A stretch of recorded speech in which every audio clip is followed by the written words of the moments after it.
So first of all, this is obviously like the 11th movie of the Star Trek, and there have been so many series. Why do you think it's so enduring? What's the appeal of it?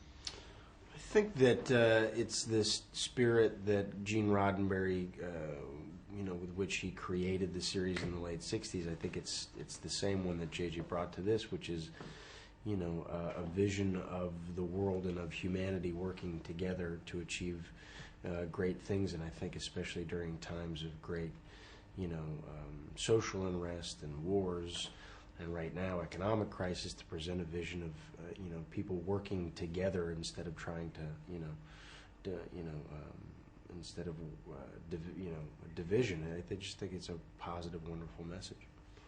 Were you both fans of the show before? No.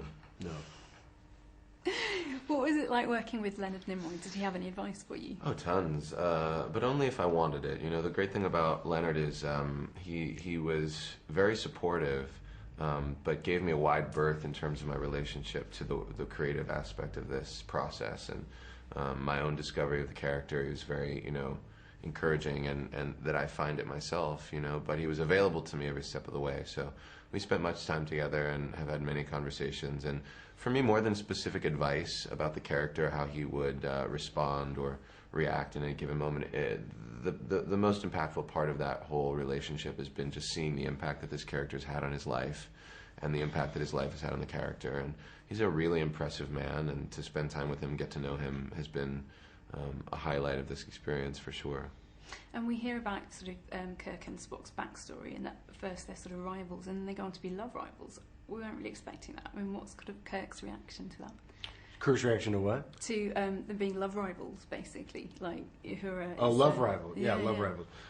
Kirk's reaction to that is, I'm sure Kirk is bummed out, which is California slang for upset.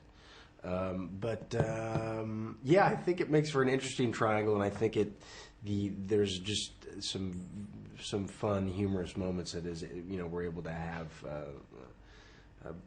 through that triangle, which I'm still upset. I'm upset about the fact that I got cast in this thing, and I really all I wanted to do was beat up people and be the ladies' man. And I wish it didn't affect Chris. You know what I mean? I wish that it could stop at Kirk, but really, Chris has not treated me the same since. But I think that's really a tribute to how well the character and the actor are molded, and just a testament to my art.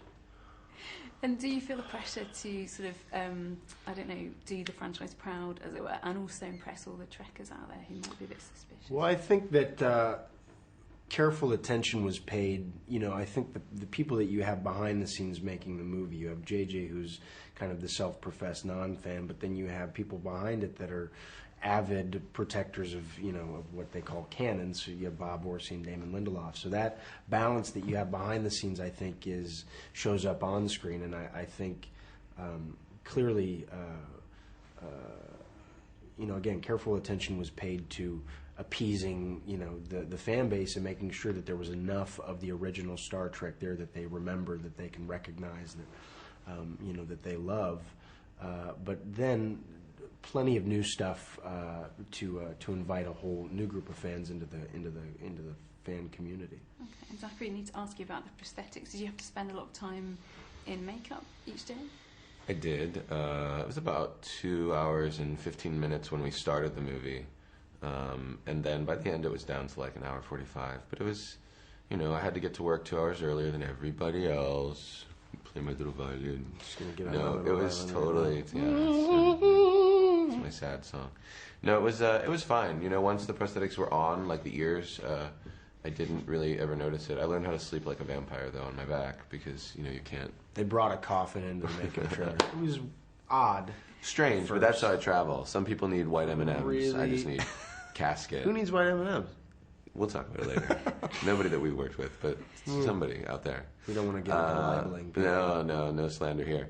But yeah, and then the physical transformation was really important for this character, and it did require some sacrifice of coolness to shave my eyebrows off my face and sport that phenomenal haircut.